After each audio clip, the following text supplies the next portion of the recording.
आपके चुनाव में जो प्रतिद्वंदी हैं वो लगातार व्यक्तिगत हमले किए जा रहे हैं, इनको आप कैसे ले रहे हैं? ये क्षेत्र आमतौर पे अपराधियों के लिए और ह्यूमन ट्रैफिकिंग के लिए भी जाना जाता है, एक बड़ा मुद्दा भी रहा है यहाँ पर ह्यूमन ट्रैफिकिंग का। और अगर वही मैं कह रहा हूँ, जिन विरोधियों की आप बात कर रहे हो कि आपके ऊपर निजी आरोप लगाते हैं, ये वही लोग हैं, यही नशे का व्यापार कराते हैं, यही स्मगलिंग ह्यूमन ट्रैफिकिंग काम कराते हैं। मैं तो 20 दफ़े आपसे मैंने कहा कि भाई एक यहाँ के पूर्व सांसद हैं, वह पूर्व सांसद 43 दफ़े कनाडा गए और महिलाओं को पहुँचाने गए। वो ह्यूमन ट्रैफिकिंग नहीं था तो और क्या था?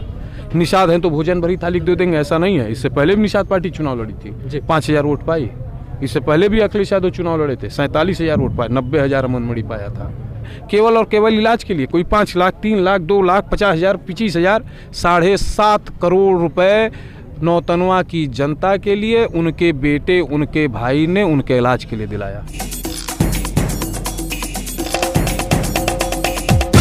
नमस्कार, मैं हूं दिव्यांश रंजन द्विवेदी और आप देख रहे हैं द पॉइंट मीडिया। खबर पक्की है।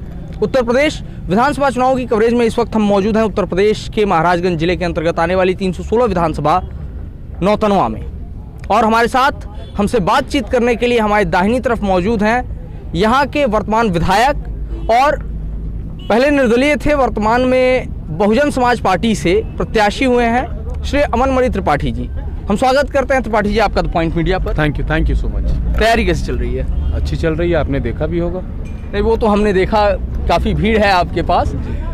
आपके चुनाव में जो प्रतिद्वंदी हैं वो लगातार व्यक्तिगत हमले किए जा रहे हैं, इनको आप कैसे ले रहे हैं? जिसके पास विकास के मुद्दों पर चर्चा करने का कोई विषय न हो जी, जिसने विधायक और सांसद रहते हुए जनता के पैसे को लूट खाया हो, जो विकास के नाम पर एक ईंट इस विधानसभा क्षेत्र में न रखा हो और 3 बार विधानसभा, 1 बार लोकसभा का प्रतिनिधित्व किया हो, वह लोग और क्या बात कर सकते हैं? उनके पास कुछ बात करने को नहीं है। वो ये कह नहीं सकते कि हमने कुनसेरवा चौराहे पे ये किया, वो ये कह नहीं सकते हमने सोनौली बाजार के लिए ये किया, वो ये कह नहीं सकते किसी इलाके के किसी गांव में खड़े होकर के कि ये हमने किया है। तो वो यही बात कर सकते हैं जो वो कर रहे हैं। पिछले चुनाव में जैसा कि आप अपने चुनाव प्रचार में स्वयं फिजिकल रूप से उपस्थित नहीं हो पाए थे, आपके परिवार ने मोर्चा संभाला था, इस बार परिवार से कैसा सहयोग है?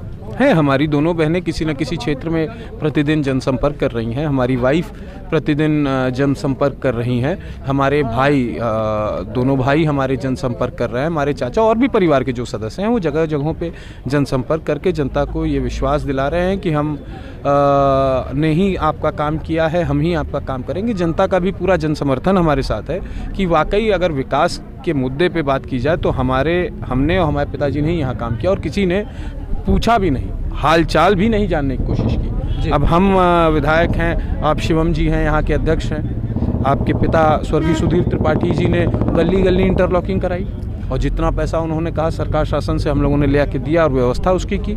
आज देखिए पूरा सोनौली चमक रहा है, नहीं तो इस समय इस जगह पर एक चाय की दुकान नहीं खुली मिलती है आपको। आपने जैसा कि अभी पहले कहा कि आपके पिताजी ने जो भी विकास कार्य किए हैं वो नौतनवा विधानसभा में किए हैं। हम जानना चाहेंगे हमारे दर्शकों के लिए वो कौन से विकास के कार्य हैं जिनसे आपको संतुष्टि मिलती है और जिन पर आप जनता से समर्थन ले रहे हैं? देखिए, 200 करोड़ रुपए की लागत से हमने रोहिन बैराज बनवा रहा हूँ, जिससे हेड टू टेल पानी रहेगा नहर में। आज डीजल की कीमत इतनी बढ़ गई है कि कोई पंपिंग सेट लगा करके अपने खेतों को सींचेगा तो उसको उसका कोई लाभ नहीं होना है। भाई आदमी किसान जो है वो फसल बेच करके ही अपने घर का जीविकोपार्जन करता है। डीजल लगाएगा और प्रतिदिन डीजल जलाएगा तो क्या वो बचाएगा? हमने रोहिन नहर प्रणाली 200 करोड़ रुपए की लागत से है, बन रही है। आप देखिए, आप सोनौली की गली गली देख लीजिए, आप बिजली की स्थिति देखिए, 20 घंटा 22 घंटा नौतनवा में है, 3 घंटा थी आज से पहले। जब हम नहीं विधायक थे तो 3 घंटा आती थी बिजली। ऐसे ही हर क्षेत्र में, स्वास्थ्य के क्षेत्र में देख लीजिए, यही फरेदी आप चले जाइए, आप एक खेल मैदान हमने बनवाया है। आप स्वास्थ्य उपकेंद्र देख लीजिए, कम से कम 22 नए स्वास्थ्य उपकेंद्र बने। आंगनवाड़ी भवन कम से कम 50 हमारे क्षेत्र में बने हैं। कोई सड़कें जर्जर स्थिति में थीं, जिस पे 10 किलोमीटर चलने के लिए 1 घंटा 1.5 घंटा लगता था, लोगों की साइकिलें पंचर हो जाती थी। उन सड़कों को आज हमने इतना चुस्त दुरुस्त कर दिया है कि नौजवान पिता तुल्य बुजुर्ग, माताएं, बहनें सब इस बात से प्रसन्न हैं और वो जान रही हैं और जन सैलाब उबड़ करके यह कह रहा है, आशीर्वाद दे रहा है कि तुम नौतनवा के लाल हो, तुमने नौतनवा के लिए किया। भाई नौतनवा की जनता ने हमें पाल पोस के बड़ा किया है जी। मेरी उम्र 15 साल थी जब हमारे माँ बाप जेल चले गए, तब से मैं नौतनवा के बीच में हूँ, इन्हीं का आशीर्वाद मिला है, इन्होंने ही सब सिखाया है। तो उन्होंने हमें बकअप किया हुआ है, हमारी हौसला अफजाई हर सभा में हमारे क्षेत्र के लोग, उस इलाके के लोग भारी मात्रा में पहुंच करके हमको ये विश्वास दिला रहे हैं कि हम लोग आपके साथ खड़े हैं और भारी अंतर से आपको चुनाव जिताने जा रहे हैं। आपकी जो विधानसभा है वो संभवतः उत्तर प्रदेश की सीमावर्ती विधानसभा है, इसके बाद नेपाल शुरू हो जाता है। बस यहीं बगल से 1 किलोमीटर बाद से। ये क्षेत्र आमतौर पे अपराधियों के लिए और ह्यूमन ट्रैफिकिंग के लिए भी जाना जाता है। एक बड़ा मुद्दा भी रहा है यहाँ पर ह्यूमन ट्रैफिकिंग का। इसके लिए आपने क्या सोचा है, आपका क्या आगे प्रोपेगेंडा रहने वाला है इसके अगेंस्ट? अभी आपने बात की जी, आपके पिताजी जब जीवित थे और चेयरमैन प्रतिनिधि थे, तो जब हम लोग वोट मांग रहे थे चेयरमैन में कि हम लोगों को आशीर्वाद दीजिए, हम गली गली पक्का करेंगे, हम लाइट की व्यवस्था अच्छी करेंगे, तो एक माँ, एक बुज़ुर्ग सी महिला हमें मिली। उसने कहा, बेटा मेरा हमें सड़क नहीं चाहिए, हमें पानी नहीं चाहिए, हमें बिजली नहीं चाहिए। आप देखिए वो एक नशा मुक्ति केंद्र हो, हम जिस गांव में जा रहे थे, जिस वार्ड में जा रहे थे, वहाँ 2 नशा मुक्ति केंद्र दिखाई दे रहे थे। तो हमने 2-3 लोगों से पूछा ये विषय क्या है, आखिर इतने नशा मुक्ति केंद्र इतनी जल्दी क्यों खुल गए जी? तो उस माँ ने हमसे कहा कि बेटा मेरा एक लड़का मर गया, एक लड़का तबाह हो गया है, पागल हो गया है नशा कर करके, एक लड़का इसी नशा मुक्ति केंद्र में भर्ती है, तो हमको नशे से निजात दिला दीजिए। वो दिन है और आज का दिन है कि जो नशे के व्यापारी थे, अमन मुड़ी के नाम से, शिवम त्रिपाठी के नाम से थर थर काँपते हैं और कोई नशे का व्यापार समाप्त हो गया।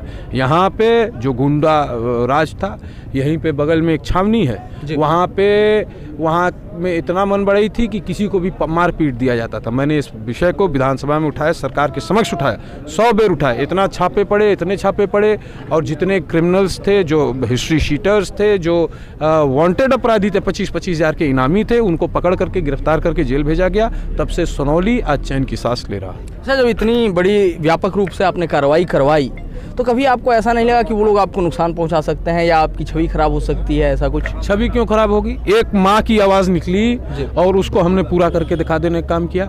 आप ये बताइए, नशे का कौन समर्थन करता है? कोई नशे का समर्थन करता हो तो बताइए। और अगर वही मैं कह रहा हूँ, जिन विरोधियों की आप बात कर रहे हो कि आपके ऊपर निजी आरोप लगाते हैं, ये वही लोग हैं, यही नशे का व्यापार कराते हैं, यही स्मगलिंग, ह्यूमन ट्रैफिकिंग काम कराते हैं। मैं तो 20 दफ़े आपसे मैंने कहा कि भाई, एक यहाँ के पूर्व सांसद हैं, वह पूर्व सांसद 43 दफ़े कनाडा गए और महिलाओं को पहुँचाने गए। वो ह्यूमन ट्रैफिकिंग नहीं था तो और क्या था? तो जब यहाँ का सिटिंग सांसद जो एमपी था, उस समय का तत्कालीन एमपी था, उसने 5 साल ह्यूमन ट्रैफिकिंग करने का काम किया। ये जनता को भी पता है और आने वाले समय में जनता हमारे साथ खड़ी है। जनता देह व्यापार पे विश्वास नहीं करती, जनता नशे के व्यापारियों के साथ समझौता नहीं करती। जनता हमारे साथ खड़ी है, जनता जान रही है कि हमने इन सब चीज़ों पे अंकुश लगाया है, उनकी रक्षा, उनकी सुरक्षा की है, वो हमारे साथ पूरी तरीके से खड़ी है। निश्चित तौर पर द पॉइंट मीडिया इन असामाजिक कृत्यों का भी विरोध करता है और आगे भी करता रहेगा। थोड़ा सा जातीय समीकरण पे चर्चा कर लेते हैं, क्योंकि आपकी विधानसभा में, कोई भी पूर्वांचल की विधानसभा हो, वहाँ पर जातीय समीकरण से इतर राजनीतिक समीकरण नहीं हो सकते हैं। इससे संभवतः आप ऑन कैमरा इनकार करें, लेकिन हमारा जो सर्वे बताता है आपके विधानसभा क्षेत्र में इसकी क्या स्थिति है और आप इसको कैसे हैंडल करने वाले हैं?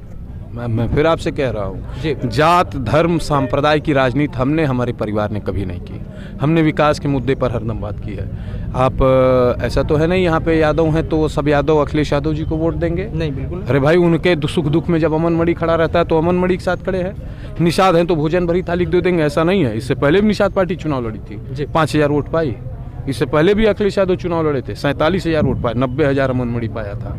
तो उस जात धर्म संप्रदाय से ऊपर उठ करके विकास के मुद्दे को हम लोगों ने आगे बढ़ाया है। सुनौली में, नौतनवा में उसकी अलग जगह ही है और उसी के साथ जनता खड़ी भी है। अच्छा, इस लोकप्रियता का कारण क्या है कि दलीय राजनीति पर अकेले अमन मणि निर्दल भारी पड़ जाते हैं? जनता की सेवा करना, जनता के सुख दुख में खड़ा रहना, उनके विकास कार्यों में बढ़ चढ़ करके रुचि लेकर के उनकी मदद करना, गरीब बेटियों की शादी कराना। 7.5 करोड़ रुपए सरकार से मैंने इस क्षेत्र में दिलाए हैं केवल और केवल इलाज के लिए। कोई 5 लाख, 3 लाख, 2 लाख, 50,000, 25,000, 7.5 करोड़ रुपए नौतनवा की जनता के लिए, उनके बेटे, उनके भाई ने उनके इलाज के लिए दिलाया। चलिए, काफ़ी बड़ी बात कही है आपने। अभी उत्तर प्रदेश में बहुजन समाजवादी पार्टी की स्थिति जो है उसे टॉप 3 में गिना नहीं जा रहा है। ऐसे में उसने आप पर दांव खेला है या आपने बहुजन समाजवादी पार्टी पर दांव खेला है? देखिए, किसी ने किसी दाव नहीं खेला है जी। हमने जो बहन जी का नारा था, सर्वजन हिताय सर्वजन सुखाय, जिसको अमली जामा पहनाने का काम बहन मायावती जी ने किया, वो देश की नेता हैं और सबसे बड़ी नेता हैं। उन्होंने अमली जामा पहनाया। नारे का नाम बदल देने से काम नहीं बदल जाता और नारे का नाम केवल बदला गया कि सबका साथ सबका विकास, हुआ कुछ नहीं।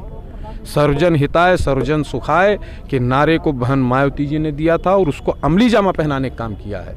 उसी को लेकर के हमने भी नौतनवा में, जैसे आपसे पहले कहा कि विकास के मुद्दे पे हमने बात की और अन्य मुद्दों पे बात की। तो सर्वजन हिताय सर्वजन सुखाय पर मैं बात करता हूँ। मैं इस पे नहीं बात करता हूँ कौन सी जात के लोग हैं जो हमें वोट देंगे, कौन सी जात के लोग हैं जो हमें नहीं देंगे, और क्या है जो हमारे दरवाजे आया जो हमसे मिल गया। जात धर्म बिरादरी और दलगत भावनाओं से ऊपर उठ करके हमने उसकी मदद की, विरोधी रहा उसकी मदद की है। ये पूरा सोनौली और नौतनवा की जनता जानती है कि हमने उसकी मदद की है। और आपका कहना ये कि टॉप 3 में नहीं गिना जा रहा है, पहले चरण की वोटिंग हो गई, दूसरे चरण की वोटिंग हो गई, तीसरे चरण की वोटिंग हो गई। पहले चरण में बहन मायावती जी और बहुजन समाज पार्टी 3/4 हैं, 4 में से 3 हिस्सा हैं। दूसरे में आधा हिस्सा अकेले हैं, तीसरे चरण में आधा हिस्सा अकेले हैं। आने वाले 10 तारीख को आपको पता चल जाएगा बहन मायावती जी पूर्ण बहुमत की सरकार बनाने जा रही हैं। चलिए, विधायक रहते हुए कोई ऐसा सपना जो आपने नौतनवा विधानसभा के लिए देखा हो, जिसे आप अगले कार्यकाल में जनता अगर आपको मौका देती है तो सबसे पहले करना चाहें हमारे दर्शकों के सामने? बिल्कुल, मैंने आप सबसे वादा किया है कि हम नौतनवा के नौजवानों को रोज़गार कमाने के लिए यहाँ से बहुत दूर कहीं बम्बई, दिल्ली, बैंगलोर जाना पड़ता है। और हमें इस बात का बहुत दुख है कि उनके माता पिता वृद्ध हैं, उनकी सेवा करने के लिए नहीं कोई है। उस जो कमाने गया है लड़का, उसकी पत्नी और छोटा सा बच्चा है, उसको देखने नहीं आ पाता है। 3 साल पर पेट काट के आता है तो अपने घर का लिंटर लगाता है, फिर 3 साल बाद आता है तो उसका घर प्लास्टर होता है। मैंने कहा नौजवानों को रोज़गार नौतनवा में दूंगा। सवेरे काम करो, रात को अपने घर पे अपने माँ बाप की सेवा करो, अपनी पत्नी और अपने बच्चे के साथ अपने घर का लालन पोषण करो। ये काम मैं अगले 5 वर्ष में करके दिखाने जा रहा हूँ। तो ये थे हमारे साथ उत्तर प्रदेश के महाराजगंज जिले के अंतर्गत आने वाली 316 विधानसभा नौतनवा से वर्तमान विधायक और बहुजन समाज पार्टी के प्रत्याशी श्री अमनमणि त्रिपाठी जी। हम इनके लिए शुभकामनाएं व्यक्त करते हैं, इनके राजनीतिक भविष्य के लिए शुभकामनाएं व्यक्त करते हैं। होती रहेंगी इनसे मुलाकातें, तो जुड़े रहिए हमारे साथ, देखते रहिए द पॉइंट मीडिया, क्योंकि हम दिखाते हैं वो जो खबर पक्की है।